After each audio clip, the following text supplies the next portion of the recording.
This episode of From Angel to Exit is brought to you by Align 5.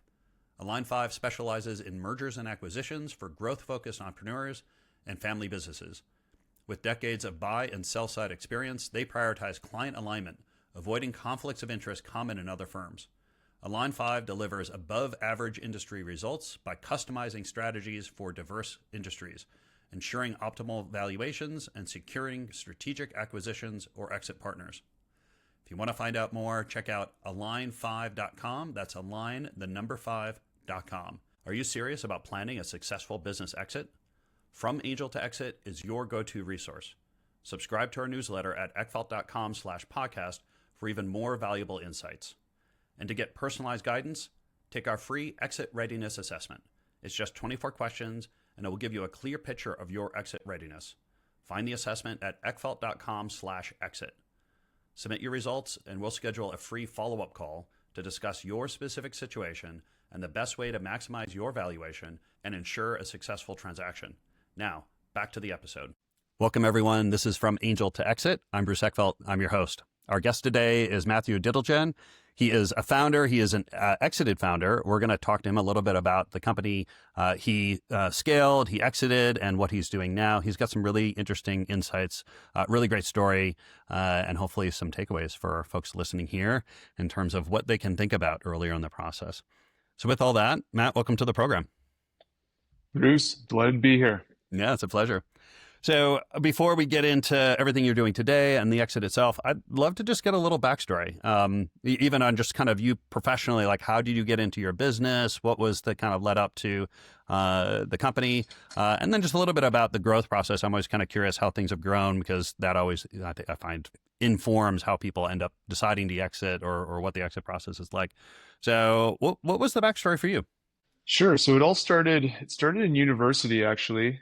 It was one of my best friends and I. We were in university at the time, and him and I, we had just a lot of history together, and we ran in student government together. We got elected, and we were just best friends. And we quickly realized how unemployable we were, and Yeah. no one would probably hire us, and we didn't really want to get a job. So we kind of we got together and we decided, okay, let's start a business together. Let's go for it. Let's do it. And so we kind of laid out a whole bunch of, a list of ideas, Okay. and we picked the one that we could start with $1,500 and that would have the greatest chance of success, fastest break even, all those kinds of things. And so we landed on this one. It was an idea for an out-of-home advertising business where we'd put ads in our university campus, Okay. and then build it while we were still students at the time. So we started as students, and then we would scale it across Canada and have this big, valuable company. So that was the dream. And then we through our network, we landed a contract with the University of Calgary. That's where we were students at the time. Yeah. And one of our mentors, actually, he was a wonderful man, and he gave us our first kick at the can at university. And so we got an advertising contract, and we were, hustling in between classes and trying to just cold call local businesses, trying to sell ads on these things. And we realized how much of a grind it was, and we realized that it doesn't matter if you build a better mousetrap, the world's not going to beat a path to your door. So, or at least that's what we thought would happen. And then we started selling some ads. We started making some real money, which was amazing. We were able to start paying our tuition and whatever else we were still in school. But then we quickly realized we're just not going to be able to scale this thing. There was so many contracts that were tied up at different campuses across Canada, and so we just weren't going to be able to scale. And so that's when we went back to the drawing board a little bit and said, okay, well, we don't really want to just have this small little part-time business. We want to make this we want to make this into something. And so that's when I think it was my partner. He had the idea, is like, well, why don't we try advertising in high schools? No one's ever done it before, and why don't we give it a try? It's kind of a blue ocean in that sense. So we just started cold calling high schools, and just the idea was very simple. We want to advertise universities and colleges on your walls to give kids, a better sense of what the options are out there, and just to put more university messaging in front of kids. And so we got a few high schools that said yes to the idea, and we got a university or college because this was always the funny thing. It was always a double-edged Yeah, market. You have to have exactly. the It's high double-sided school to get to market. Yeah, exactly. university, and then you have to have the university to get the high school. So we'd always kind of Yeah. like be very You got to strategic. convince one before you convince the other. Yeah. Yeah. So we'd always be very strategic. We're like, hey, this university wants to advertise on your campus, having never spoke to the university and the high school, like, wow, okay, great. So then we get the high schools and we go to the university, be like, hey, we've got these high schools that want to advertise that Yeah. want your advertisement. Like, oh, amazing. So Yeah. then, that's how that was the genesis of the idea. Yeah. And yeah, it went really well. Those pilot projects, the initial pilot projects went really well. And that's when we decided let's try to scale this thing. And then we had guidance counselors calling us from all over the province in Alberta, hmm wanting us to advertise in their high schools. And that's when we kind of knew we had something.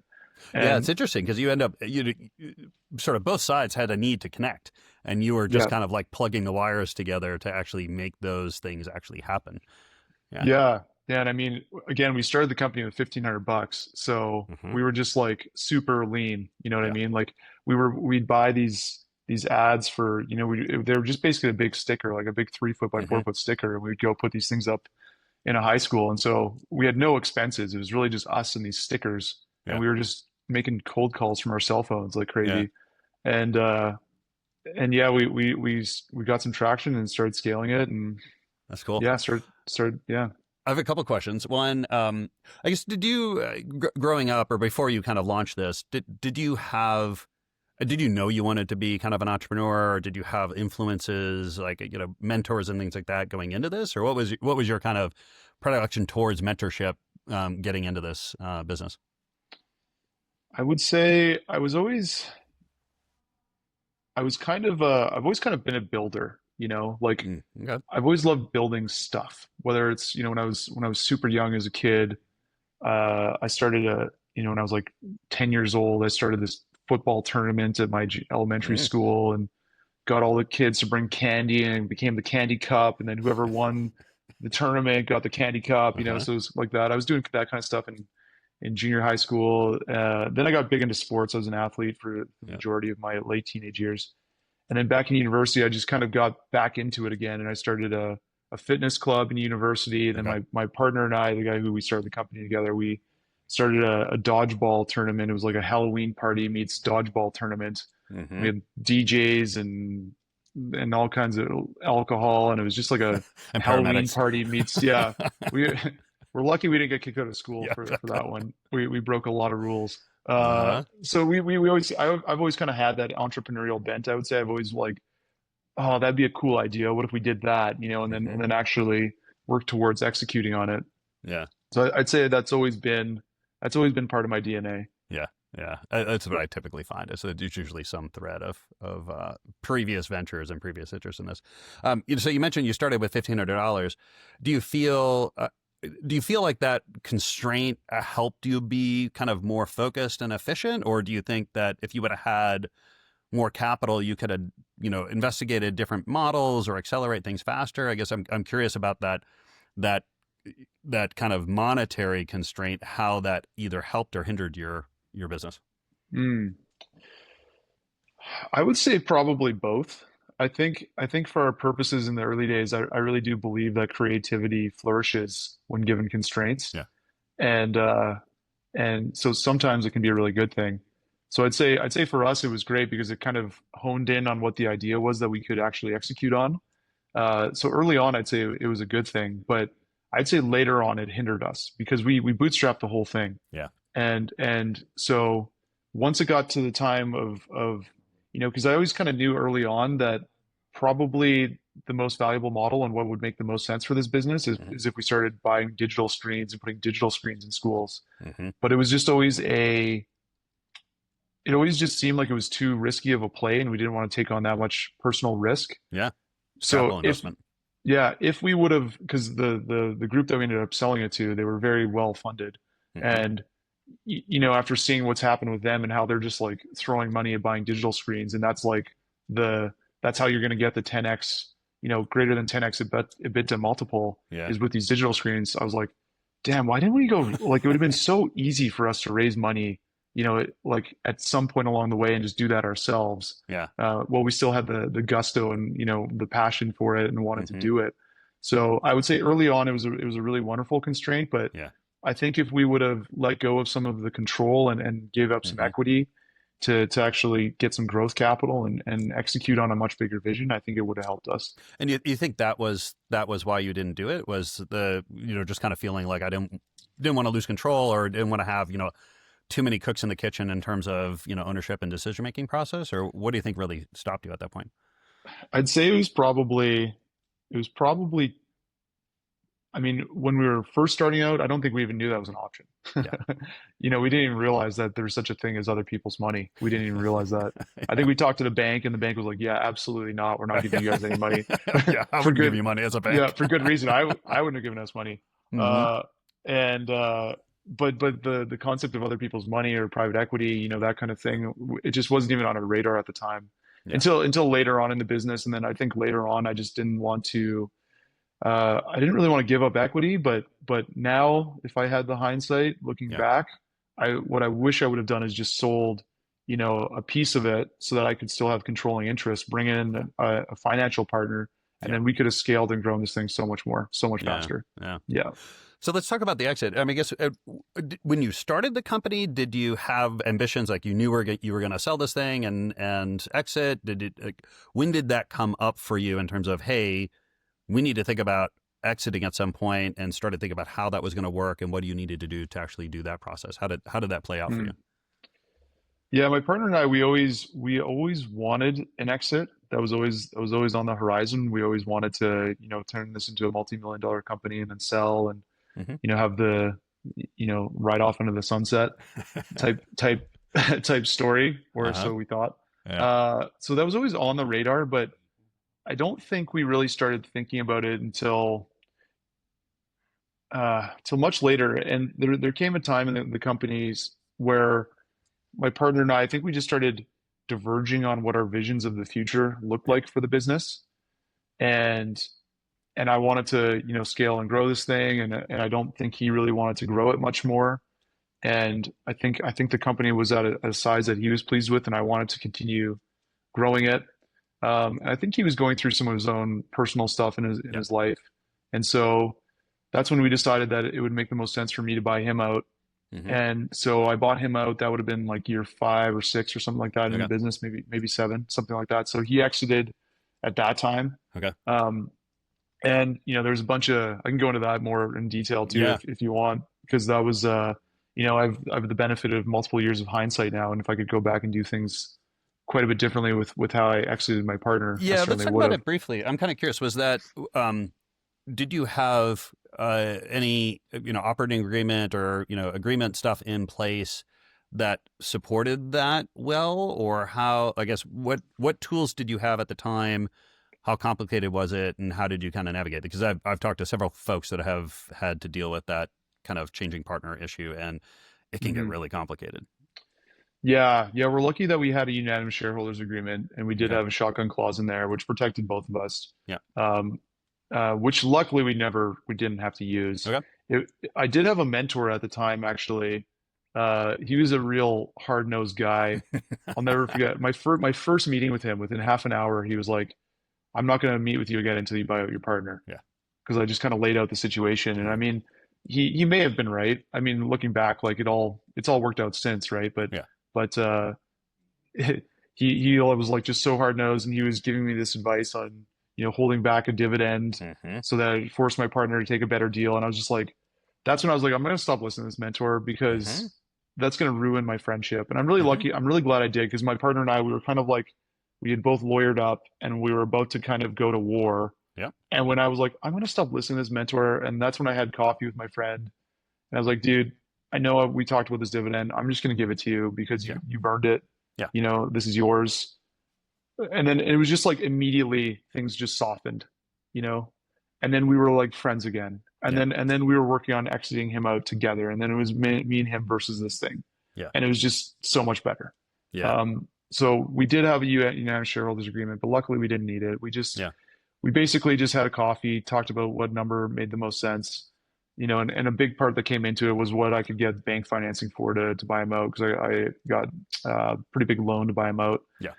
And then we just, came up with a price, shook hands over it, Yeah. went through the process. We closed the deal in like 6 weeks, and it went quite well. But yeah, having mentors, having the right legal team, and everything like that, it made a world of difference. But also knowing what to listen to and what not to Yeah. listen to from the mentor also made a huge difference.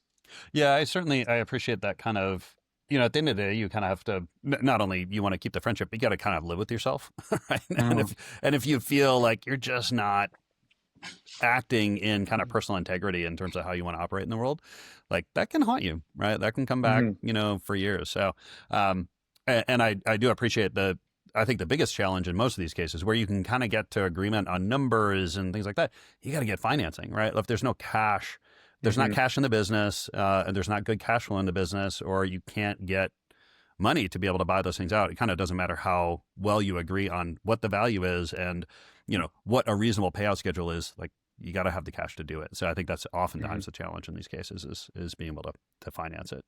So take me from the partner, buying out the partner to doing the exit. I guess at that point, did that put you in a position of like, okay, I really need to focus on, getting to an exit point on this company, or how did you get to that point? Yeah, I'd say I probably jumped a few steps at that point Mm-hmm. and just went straight straight for the abdication for the exit. We had a general manager at the time, Okay. and after the exit, I was just kind of like, all right, general manager, you run the thing now. I'm gonna go and I bought a old Volkswagen Eurovan with my girlfriend, who's now my wife at the time, Uh-huh. and we went and just like traveled down the California coast for a long time, and then we went to the Philippines and spent a lot of time there, and so it was very much a okay, general manager, you take the company Okay. and run with it, and I'm gonna go, And then gallivant was around that in a van. was that because you just needed a break? I mean, these things can be horribly stressful, but what Hmm. actually what did what was the situation that caused you to want to go to take that trip or to kind of move into that lifestyle and did it work? I guess.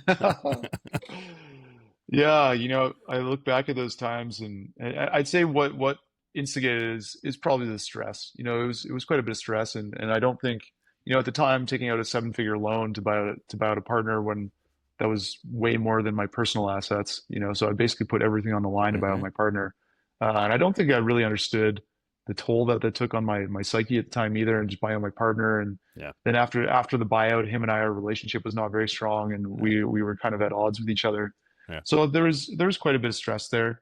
So I'd say just wanting a little bit of a break was probably a part of it, and just wanting a little mix up. We'd been at it for like 7 years, and him and I went into it never thinking that we'd be Yeah. in this company for that long. We thought it would be like, 3 years, we sell it, move on to the next thing, right? This was Hmm. just kind of like our, hey, what can It's we start with your fifteen starter hundred bucks to business. experiment? Yeah, it was like our Yeah. starter business. What can we start with $1,500, Yeah. right? We never Yeah. imagined that it would take 7 years to get to where Yeah. we got to. So I Yeah. think at that point I was just like, grass is greener on the other side. I want to go traveling. I want to do these things. So just flip the keys to the general manager, the closest person that was there to take them, Hmm. and didn't give him any training really, Hmm. and just kind of set off into the abyss, into the unknown, and just Yeah. let him run with things. Yeah. Yeah, so you Yeah. you can imagine how that went. Yeah, yeah, exactly. So how did that go? And well, like, what pulled you back in? I guess, and once you got back in, what was your mindset and what was your focus at that point? Yeah, what pulled me back in is I got a call from another one of the leadership team who's basically telling me that, hey, this guy has been talking about increasing his equity stake in the company at executive meetings, and like, what's going on here? Is he, Mm-hmm. going to get more of a controlling interest? And I was like, whoa, what is going on? Like, this Mm-hmm. is not cool. Him talking about equity with the other leaders without me present. And so at the time, I felt extremely betrayed, Yep. and I got very angry with him, and whatever else. And then we talked about it, and it just became clear that the position had really got to his head because I promoted him at the time from GM to CEO, so he was CEO of the company, Mm-hmm. and and it just became very clear that he was extremely entitled. He thought that this was his company. He was basically trying to squeeze me out, Yeah. which was kind of funny looking back because I think he had 10% of the time, and there's just no chance he could have done it. But still, like, he thought this was, and I mean, to his credit, I kind of like left and flipped him the keys and said, Yeah. figure it out.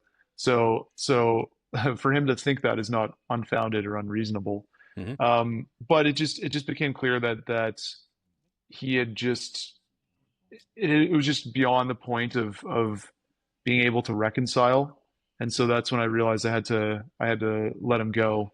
Hmm. Um, and I mean, the leadership lesson for me there was, uh, it was just abdication, right? Like, Hmm. rather than digging in at the beginning and doing the work necessary to actually find the right person Hmm. to do this with and train them and do all the work necessary to actually do this the right way of having a strong GM or CEO in Yeah. that seat so that I could go and, like, live the life that I wanted to live.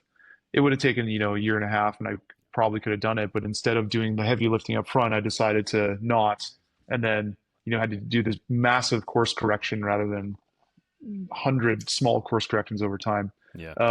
So it didn't end up working out. And then, so I let him go.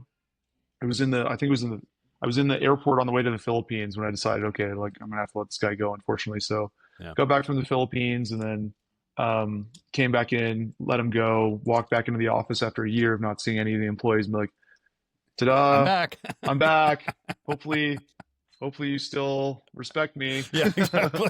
Hopefully you like me because Oh here I boy. am. Yeah, exactly. Like it or not. Yeah, like it or not, I'm back. And Mm, and turned out that a lot of people were pretty pleased to have me back, and yeah. so that worked out great. And then, yeah, after about 2 months, I was just like learning the job again. It was nuts. Like, it's crazy how after a year you jump back in. It's like, man, it was like learning a whole new company. Hmm. Um, and yeah, things were not going well. We were like, our revenue was like going like this because, just Yeah. abdicated the company, right? So of course Yeah. the company's nosediving, Hmm. and 2 months in, and I'm like, okay, I'm starting to like get the feel of it again, and then boom, COVID. Uh, Of course. yeah, yeah. Yeah. Which, looking back, was a blessing in disguise because, if the other guy had been CEO while COVID was going Yeah. down, there's just no way the company would have made it. Yeah. So I was able to be back there for when COVID happened, and Hmm. luckily the COO who I had hired years before and had left, he came back to cover a mat leave, Okay. and then him and I, we just loved working together, and Yeah. him and I were able to pull the company through COVID together, and I think it was around that time once I was back in the company in the middle of COVID, and I was just like, I really like that life of traveling around the world in a van and doing whatever. Uh-huh. Uh, I think I'm done with like being in the company. Yeah. So that's when I decided I'm gonna do this so that there's just no chance I'll get pulled back into the company again. Yeah. And so that's when I made the decision that, okay, I'm going to sell. So after we get through COVID and we have, maybe a year and a half, 2 years of good financials, and we're, Hmm. showing the upward trajectory out of COVID, that's when I'll put the company up to sell, and then I can move on with my life and find the next thing after this. Yeah, starter company, Yeah. which became a 10-year adventure. Yeah. Yeah. Yeah. uh, So once yeah. you made that decision, like what was, I guess, how did you consider the options, or how did you kind of start sorting through what that process was going to be like and what you needed to Mhm. do, to kind of make that more of a reality or make that possible from an actual exit point of view? Yeah, so I talked to people I knew in my network Okay. that, as part of the entrepreneurs Yep. organization, and so I knew quite a few people that had been through the exit process. So I just had as many coffees and phone calls as I could, Yep. and just learned everything I could learn about it. And then I talked to different mentors and advisors and tried to figure out, okay, who's going to be I need a team to get me through this, right? So who do I need to have? I need to have uh, an investment banker, a Hmm. lawyer, an accountant. So that's when I started looking for my team. Hmm. And so I got a great lawyer, and then I got this investment banker. I probably talked to like 20 different investment bankers Okay. before I found the right guy who had a lot of experience in my industry, and my deal would be meaningful for him, because that was something I learned pretty early on too, is Yeah. like, Interesting. you don't want an investment banker where your deal is their smallest deal, because Yeah. they just will not give a shit, Yeah. right? Yep. And so I found a guy who I was on the smaller end of his clients, but not the smallest, Yeah. and he had tons of experience. My mentor actually said that he was on the other side of the table from this guy, and he Huh. really respected how he managed the process. So I was like, okay, that's probably a good sign. Yeah. That's a vote. And Yeah. And yeah, he was just a hard driving all American guy. Like he's probably the captain of his football team back in high school, and just he was just a beast. And I'm so glad I had him on my side because he was such a hard nose. We played good cop, bad cop the whole way through the deal. Yeah. But yeah, that was kind of a key piece in the puzzle, was getting the right investment banker, and I'm really Yeah. pleased with the one I ended up finding. Yeah. Yeah. Yeah. And kind of we walked me through the process. So you put together that deal team, found the investment banker, the lawyer, the accountant. And what did you like? What was the plan? I guess at that point, like what time frame did they give you? How did they kind of set up? Say, hey, look, this is the process. This is what the process is going to look like. How long it's going to take? The stages. Like what did that roadmap look like? Yeah, I think my investment banker, he had said that this could take anywhere from 6 to 12 months, Yeah. and it's going to be extremely uncertain and a roller coaster. So buckle up. Buckle up. So I was kind of thinking like, okay, maybe it'll take like 8 months, 9 months, something like that. Yeah. That's fine. Uh, yeah, and so and this is where I'm glad I had advisors and mentors too, and I did a lot of reading, because one of the things that I learned through my reading and everyone told me was like, hey, the investment banker, like you're paying them, but they're ultimately a servant to the deal. Like when you sign, Right. once you like get them on board, they get a success fee when the deal Yeah. closes. So they care about the deal. Yeah. Like they'll still, like try to represent you and like do their best for you. But at the end of the day, like they want to close a deal. Yeah. So there was a few times throughout the process where I really had to push back and be like, no, we're not doing it that way. Like initially he was like, I've got this other group I know, they're a perfect fit. Like let's just like talk to them. We can hash out a deal. It'll be great. And I was like, no, no, no. I've heard about this. Like Yeah. I want a competitive process. I Yeah. want multiple Good. bids. If you're not going to be the guy to do it, that's fine, but I Yeah. will find somebody else. Yeah. And so that's when he's like, okay, I think he was like I thinking that his tried. experience, I was a younger Yeah. guy. So he's Yeah. like, Exactly. yeah, exactly. Like I tried, might as well. It And was worth a so, shot. yeah, worth a shot. And so, yeah, sure enough, I had these two groups that were just bidding each other up, Hmm. and, it got to and so, yeah, that probably, I think it was a few months in, like it took 3 or 4 months just to get Yeah. we had these two groups that were bidding each other up. Yeah. And then we got to a final offer. And I remember I called their CEO and I was like, yeah, we're going to go with your offer. I'll sign it tomorrow. Let's do this thing. Hmm. And then that night I had a dream, and the dream communicated to me this emotion where if I do this deal, I'm going to regret it. That was basically the dream. And so I woke up in the Interesting. morning and I was like, what am I missing here? Like I've like Uh-huh. definitely taken the best deal, and I went and looked through the numbers again. And then I went and looked at, well, what happens if I don't sell the company? Because I'd gotten so wrapped up in like the Uh-huh. deal, right? And and so that's when I looked at, what if I don't sell? And I realized it was a Uh-huh. way better option for me to not sell. Because at Yeah. this point, I had put the time in. I had a good Uh-huh. president in place. He was running the business for a year and a half. He's doing a good Yeah. job. My job was, I was like spending 2 hours a week in the company, and the company was, Yeah. producing 1 million EBITDA, Hmm. um, without me being there. So I was like, okay, things are going well. I don't need to sell. So if Hmm. these guys aren't gonna, come higher, Yeah. then I'm done. I'm gonna walk away. Yeah. So I basically went back to my investment banker and I was like, hey, you're gonna That really was a hate me. fun conversation. Yeah, I think he did a great job of biting his lip and be like, are you kidding me? Like after all this, after like 5 months of like, Oh God. all this work, you're gonna walk away. I Uh-huh. was like, yeah, man, I'm sorry. He's like, well, you gotta like give me a counter number at Yeah. least. Like if you're gonna walk away, but you gotta give me something. So I was like, okay. So I gave him this like number that was, 40% higher, Uh-huh. and just way different deal terms, because their deal Uh-huh. was like little upfront, Yeah. tons of earnout, big Of loan, course. Yeah. right? That's what they And I want was to do. like, no, no, no, this is gonna be huge amount upfront, Hmm. little earnout, little loan. Yeah. And so he went back to them and basically said, yeah, my client's going to walk away unless you do X. Yeah. And they came back with like a way higher offer, Yeah. Of which course. was kind of funny to see. Like, wow, walking away and actually not caring if the deal closes anymore. Holy shit, it gives you so much more power. They increased their offer by like 20 to 30% Yeah. probably. Yeah. But it still wasn't where I wanted it to be. So I was like, Yeah. no, sorry guys, I'm going to walk away.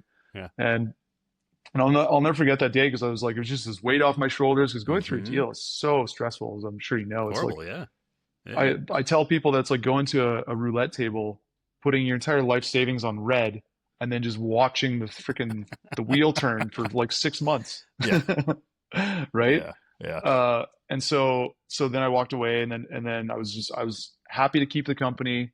I Hmm. called the president. I was like, hey, we should do a retreat this spring. Let's do a retreat. So we like booked this retreat that day, and it was like going to be great. And then and then literally the next day, I got a call from the investment banker. He's going to be like, you're never going to believe this. This group just came out of left field, Uh-huh. wasn't even involved in the process at all, came out of left field and said they'll give you everything you want. And I Yeah. was like, no freaking way. So had the call with them, went really well, and they were a much more strategic buyer. Hmm. So, went through the process, and I mean, that was a bumpy process as well because they needed to, so basically they were a startup, and they had a large family office kind of backing them. Yeah. Okay. And so basically we agreed on all the deal terms, and then we went to close the deal, and the wealthy family office he just turned out to be the sharkiest shark Yeah. ever, and just ridiculous terms. And I was like, no, Yeah. not doing this. So then they went and got another family office on board. And Uh-huh. so that again took a long time. Yeah. So yeah. So fast forward 14 months from the time I decided to sell the company to the time we actually closed the deal, it was 14 months. Yeah. And it was an absolute roller coaster up until the last 2 weeks.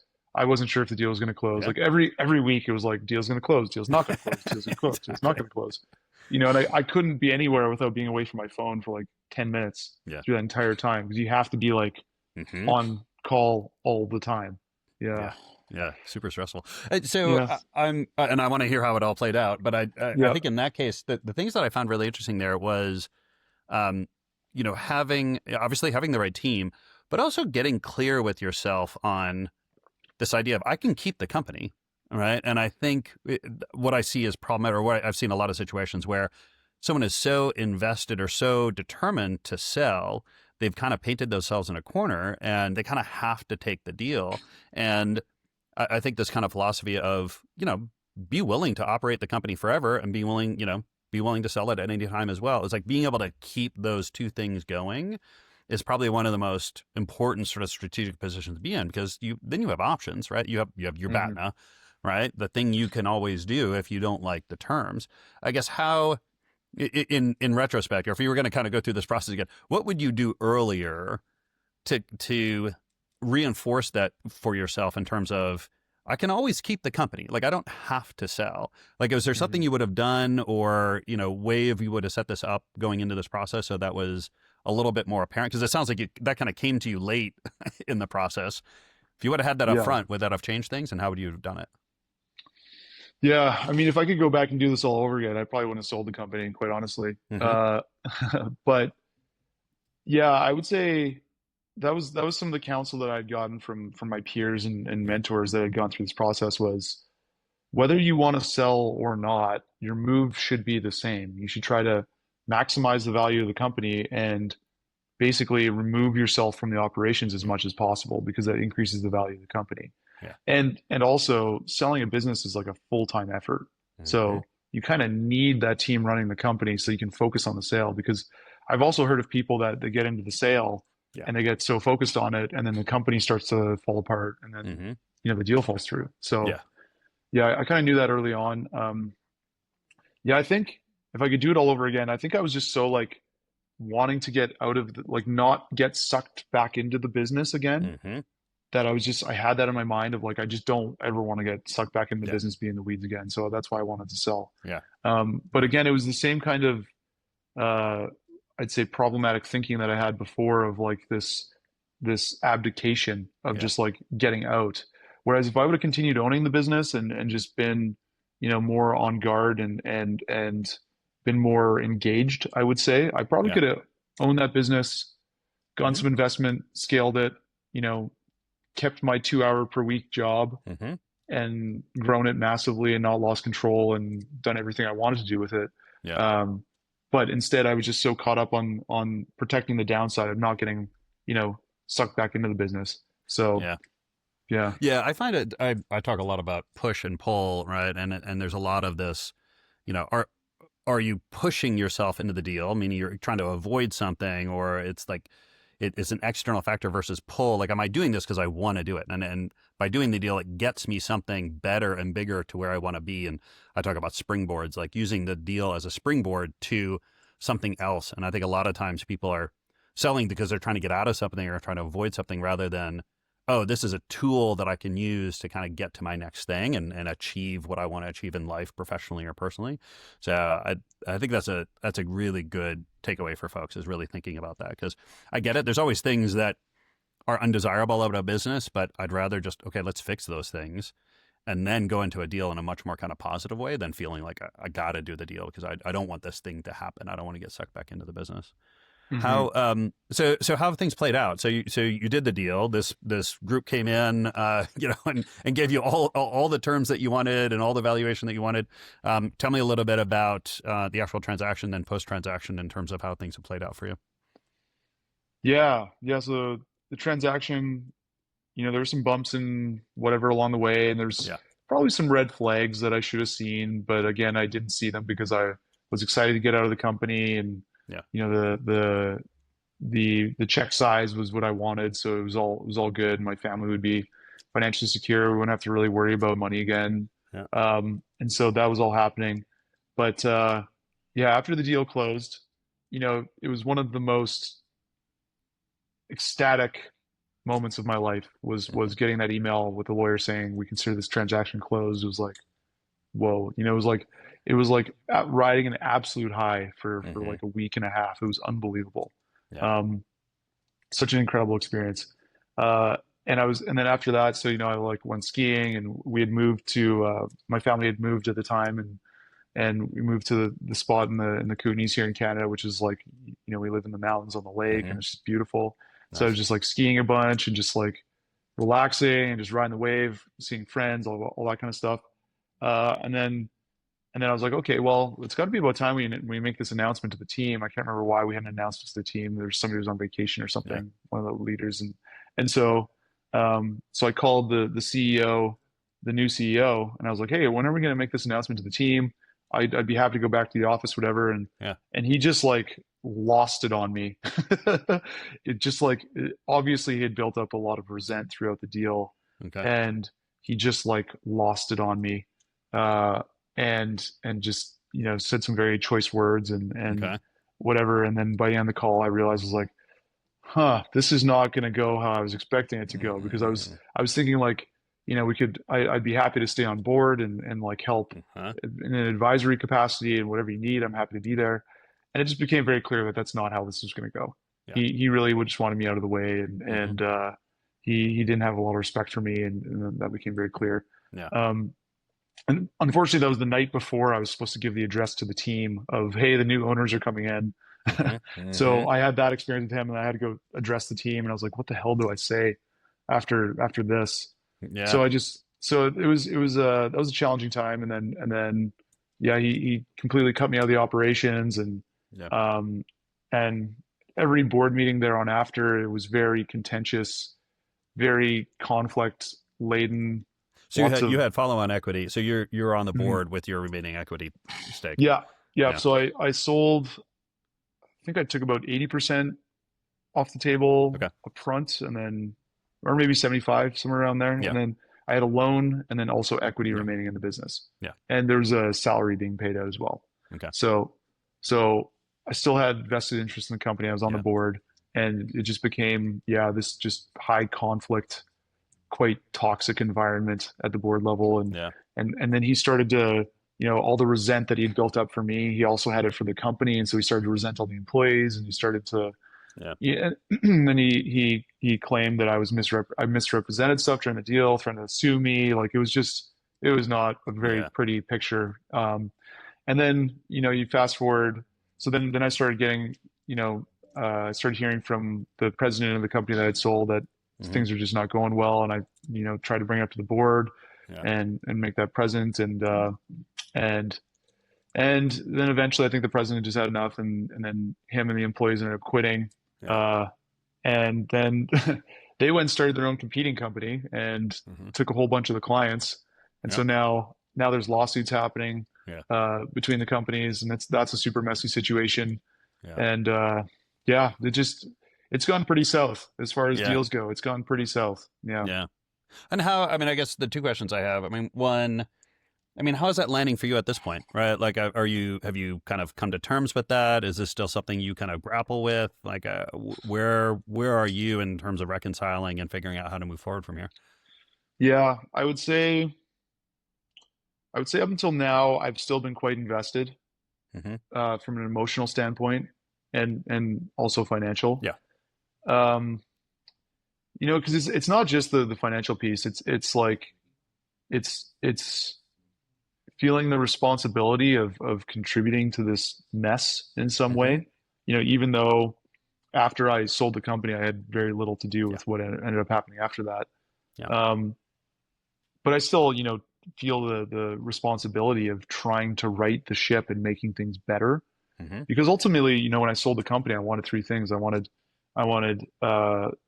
financial freedom for my family. Hmm. I wanted the buyers to succeed and do well, and then I wanted Hmm. the Glacier employees to also succeed and do well. Yeah.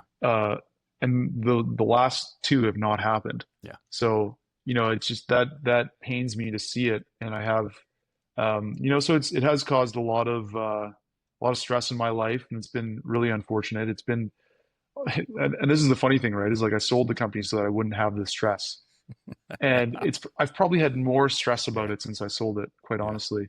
Yeah. Like the amount of sleepless nights I've had because this has gone down. Yeah. It's been unfortunate. It's been Yeah. unfortunate, but I'm kind of getting to the point now where I think I just need to emotionally disconnect Yeah. because, I've tried saying this is what I think the company needs to do. This is what I think we should do, and I have such a minority interest. Nobody really listens to me anymore. Yeah. Exactly. Um, You're so inconsequential on the cap table at this point. exactly, Yeah. exactly. So I Yeah. think at this point I just have to emotionally disconnect, and Yeah. whatever happens, happens. Yeah, Yeah, it's kind of that. What is the serenity prayer? God grant me the serenity, accept the things I cannot change, courage to change the yeah, things, wisdom to know the difference. Um, yeah, and I guess looking back on this, hindsight is always 2020, right? And I'm always very careful about like, oh, like coulda, woulda, shoulda. But is there anything that, given that situation again, or kind of a situation like that again? Anything that you would have kind of reminded yourself on, or not necessarily done differently, but like focused on differently in terms of navigating some of those issues and kind of, working through some of those decisions? Like what reflections have you had at this point? And it sounds like it's still pretty fresh, but, is there anything that's coming up for you in terms of looking back on things? You mean how I navigated the whole sale Yeah. process, or Yeah. like, yeah, yeah, Yeah. yeah. As I alluded to earlier, I would say at this stage of the game, I probably wouldn't have sold the company. Yeah. I would have, I would have instead, kind of, I would have probably, if I could do it all over again, what I would have Hmm. done is I probably would have hired a full leadership team, Yeah. and I would have gone and raised some private equity, Yeah. taken some chips off the table, let the leadership team run the company, and I'd still be able to do all the things that I'm doing now, but I'd probably have to go to a once a quarter strategy meeting type thing. Yeah. So I think I would have turned it into a really, like a quote unquote real sustaining company Yeah. with a lot more depth on the leadership team, and turn it into a much larger company, because there's still, this is the crazy thing that's just like I just keep shaking my head, like there's Yeah. like this company, it can be this large thing. It can Hmm. be, and I think that it's still like there's still a good chance that it will be. But it's just such a shame that there's just been so much infighting when this Hmm. opportunity is just sitting there. Yeah. So that's been frustrating. And so if I could do it all over again, I would have just done it on my own. Yeah. I Yeah. wouldn't have had to sell the whole thing to do it on my own. I could have sold a small piece of the company, Hmm. had all the upside, well, or most of the upside, had a good, strong financial partner on the cap table that would take it on the risk, and Yeah. built this into a wonderful, thriving business. Yeah. Yeah. Yeah. Any big kind of future plans at this point? I mean, what are you focused on next in terms of, whether it's business or like how has this set you up to kind of focus on other things, personally and professionally? Yeah, yeah, and everything. There's always nothing's ever bad or all Yeah. bad or all good, right? Like Yeah. the one of the blessings is that we had a 7 month we have a 7 month old baby, and so Congratulations. just Yeah. being able to be in her life to the extent that I Yeah. am now is just such a blessing.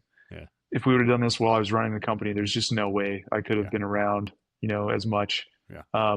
So that's been a huge focus of our life right now. Yeah. And then I've been doing advisory work, which I've been really enjoying. That's been a ton of fun. Hmm. Looking at some other projects, a couple of real estate deals. Nothing that's like overwhelmingly full time at Hmm. this stage. You know, I I'm kind of I'm kind of in this phase now where once the financial goal is off the table, like Hmm. what's the next goal? Yeah. You know what I mean? So there has been moments of trying to figure out what the purpose is, Hmm. and you know it, life is very comfortable right now. Hmm.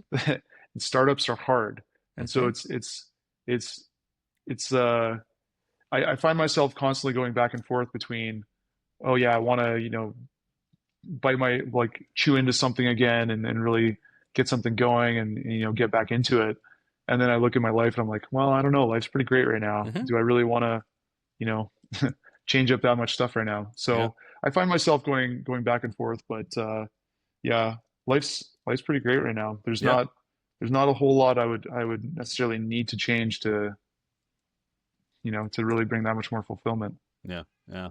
That's good. Yeah, I always find, these things are journeys, right? Life is a journey, but I think these things are journeys. You never sure how they're going to play out and where where the opportunities are. And I think a lot of it is just kind of seeing them and kind of trying to navigate to yourself to those positive outcomes. Because all the deals that I've been involved in, all the deals that I talk to people about are complicated, right? And there's Hmm. always hair on them, and there's always kind of challenges, and they're never exactly what people expect them to be. There's no Cinderella stories in this process, but it's Hmm. great learning and great insights, and I really appreciate everything you shared today on all the insights. I think it's going to be super helpful for folks that are kind of earlier in the process and thinking through it. But I really appreciate the vulnerability and the insights.